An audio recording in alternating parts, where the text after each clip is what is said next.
Hello guys, আসসালামু আলাইকুম। আমি হাসান। আজকে আমরা চলে যাচ্ছি আমাদের সদরঘাট, যেখানে আমাদের পাশে বাংলা বাজার কিছু কাজ রয়েছে। বই কিনবো, এই যে বাসের মাঝে আছি। পাশে রয়েছে আমার মোল্লা ভাই রয়েছে, আমার সাথে আরেকজন ভাই ছিল, তিনিও রয়েছে। আমরা তৈ করে চলে যাচ্ছি আমাদের বাংলা বাজার। রাস্তার মধ্যে অনেক ভিড়ে আমরা চলে যাচ্ছি। তৈ করে আমরা আমাদের বাংলা বাজারের মোড়ে চলে আসছি। এখন আমি আমার ভাই এবং আমরা নেমে যাচ্ছি আস্তে আস্তে। এই যে এটা হলে বাংলা বাজার, যেটাকে বলা হয় বাংলা বাজার। এখান থেকে চলতে আমরা চলে যাচ্ছি আমাদের সদরঘাট। আমরা টিকিট কাউন্টারে চলে আসছি। ওখান থেকে আপনার 10 টাকা করে দিয়ে টিকিট কিনতে হবে, তারপর আমাদের ভিতরে প্রবেশ করতে হবে। এছাড়া আমাদেরকে ভিতরে প্রবেশ করতে দেবে না, তাই জন্য আমরা 10 টাকা করে টিকিট কেটে নিলাম। তারপরে তৈ করে ভিড়তে আমরা ঢুকে যাচ্ছি। যে আমার মোল্লা ভাই, পাশে বড় বড় লঞ্চগুলা, যেগুলা 2তলা 3তলা হয়, এগুলা আরও পাশে আমরা তৈ করে চলে যাচ্ছি আরও আগে সামনে দেখার জন্য। একটু স্টাইল মেরে দেখছিলাম কীরকম লাগে আমাকে আসলে ক্ষেতের মতনই লাগে। গ্রামের লোক, শহরে আসলে কি হবে। তখন দেখা যাচ্ছে এক চাচা লুঙ্গি আঁকলে হাঁটে চলে যাচ্ছে আমাদের সামনে দিয়ে। তারপর তৈ করে আমরা দেখে ফিলিংসটা নিচ্ছিলাম এবং দেখতেছিলাম। খুব ভালো লাগতেছিল। একটু হাওয়া বাতাস, শহরে বন্দি থাকাতে একটা হাওয়া বাতাসে খেয়ে আসলাম। কিছু জাহাজ টাহাজ দেখলাম, কিছু ছোট ছোট লঞ্চও ছিল, এখানে অনেক কিছু ছিল।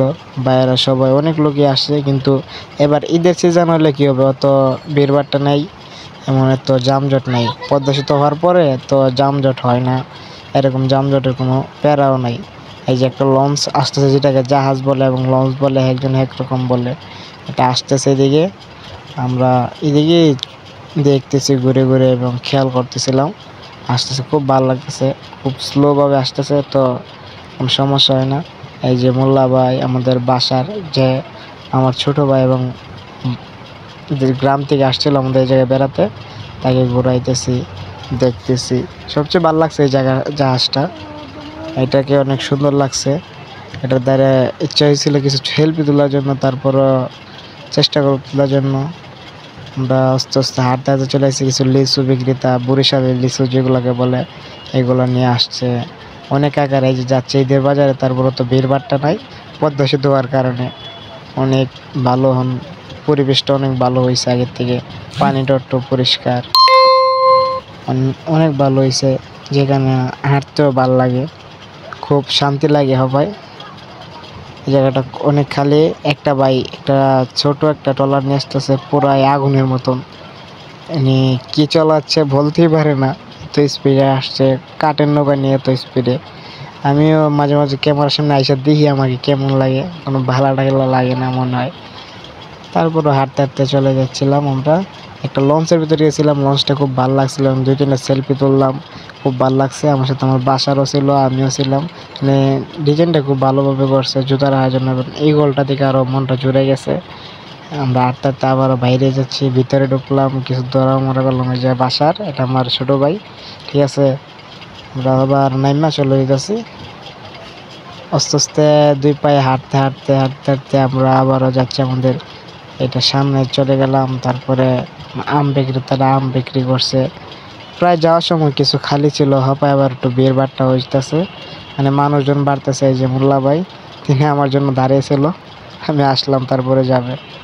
এনে এই যে আবারও মনে করেন বরিশালের আম, এরকম অনেক জায়গার আম আছে। এই জায়গায় অনেক কিছু দেখলাম, খাবার জিনিস আছে কম বেশি অনেক কিছু।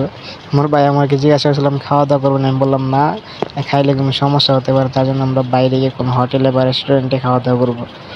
তারপরে পই করে হাঁটতে চলে যাচ্ছি আমরা। এবার বের হয়ে যাওয়ার ডিসিশন নিচ্ছি, কিছু সেলফি তোলা হয়ে গেছে আমাদের। এই যে আমার এক ভাই হাই করে গেল, হাই দিয়ে গেল, চিন্তা করলো ব্লগ বানাইতেছে, একটা হাই দেওয়া যায়, বুঝছেন। এই আমিও চিন্তা করলাম, হাই দিছে, খুব ভালো লাগছে। কিছু কথা বলছিলাম তার জন্য, ভাই সাপোর্ট করে এসে। এই জায়গাটা আমার মোল্লা ভাইয়ের পছন্দ হয়েছে, একটা সেলফি তুলবে, তার জন্য একটু দাঁড়ালাম। বলি একটা সেলফি তুলুক, সমস্যা নাই। সেলফিগুলা খুব ভালো হয়েছে, আপনাদের দেখানোর জন্য সেলফিগুলা দেখাইতেছি। মনে করেন সেলফিগুলা খুব সুন্দর হয়েছে। সেলফিগুলা শেষে আপনাদেরকে দেখিয়ে দেব, খুব ভালো লাগবে সেলফিগুলা। কারণ এটা এলএমসি দিয়ে তোলা, আমার ছোট্ট একটা ফোনে এলএমসি চলতেছে, এলএমসি দিয়ে সেলফি টেলফি তুলি। কারণ আইফোন কেনার স্বার্থ তো আমাদের নাই। আমরা আবার আস্তে আস্তে আমরা ঘুরতে বাতাসটা থেকে সেলফিটা এসে আমরা চলে যেতেছি 10 টাকা দিয়ে। মনে করেন বাইরের সময় কোনো টাকা পয়সা লাগে না, তার জন্য আমরা পয় করে হাঁটতে হাঁটতে চলে যেতেছি। সেখানে দুই ভাই আবার ধাক্কি করতে করতে চলে যেতেছি। তারপর আমরা চলে যাবো আমাদের এই যে বাইতুল মুকাররমে। আমরা চলে আসছি আমাদের বাইতুল মুকাররমে, যেখানে আমরা নামাজ আদায় করবো। এখানে আমার ভাই খুব ক্লান্ত হয়ে গেছে হাঁটতে হাঁটতে। সেখানে অনেক মানুষের ভিড়ভাট্টা ছিল, অনেক মানুষ ছিল, অনেক কেনাকাটা, ঈদের কেনাকাটা করতেছিল। আমরাও কিছু কেনাকাটা করবো, কিন্তু আগে নামাজ পড়ে নেব, তারপরে কেনাকাটা। ওকে, ঠিক আছে, আগে ভিতরে চলে যাই, আগে নামাজ পড়ে আসি। নামাজ পড়ে আমরা ভিতরে চলে আসলাম। ভিতরে এসে নামাজ টামাজ পড়ে আবার বাইরেতে চলে যাচ্ছি, গেটের বাইরে চলে যাবো। আস্তে আস্তে আমরা আস্তে আস্তে পায়ে হেঁটে বাইরের দিকে চলে যাচ্ছি। নামাজ শেষ, কারণ আমরা চলে যাচ্ছি এই যে আমার মোল্লা ভাই বাসার। আমরা সবাই ভিতরতে নামাজ পড়ে বাইরের দিকে চলে যাচ্ছি, কিছু খাওয়া দাওয়া করবো, আবার পাশাপাশি কেনাকাটাও করবো। অনেক মানুষ এই জায়গায় আছে। আমিও মনে করেন আস্তে আস্তে মোবাইলটা অনেক কাঁপতেছিল, কারণ আমার কোনো গেম বল নাই। আমি যে হাতে ধরে ভিডিও করতেছিলাম, তার জন্য কাঁপতেছে, এবং অত ভালো কিছু নয় যেন ভিডিও ভালো করব। পাশাপাশি হাঁটতে হাঁটতে আবারও মনে করেন দেখতে দেখতে চলে যাচ্ছি। কিছু টপি বিক্রেতারা টপি বিক্রি করতেছে, কেউ শরবত খাচ্ছে, তার জন্য আমরা শরবত খাবো। ডিসিশন নেওয়া হচ্ছে, তার জন্য আমরা শরবত খাচ্ছি। ঠিক আছে, আপনারা গুলিস্তান যান, যেখানে যান, নিজের সচেতন থাকবেন। 10টা থেকে একটা জিনিস কিনবেন এবং ভালোভাবে কেনাকাটা করবেন, মানুষের ফান্দে পড়বেন না। অনেক মানুষ ভদ্রতার বেশে নিজেদের অনেক মানুষকে লুটে নিয়ে যায়, তাদের কাছ থেকে দূরে থাকবেন। হ্যাঁ, আমরা পই করে ঘুরতে ঘুরতে ঘুরতে তো শেষ মুহূর্তে আমাদের গুলিস্তান থেকে আমাদের সিপাহীবাগ বাজারে লেগুনারে আমরা চলে আসতেছি।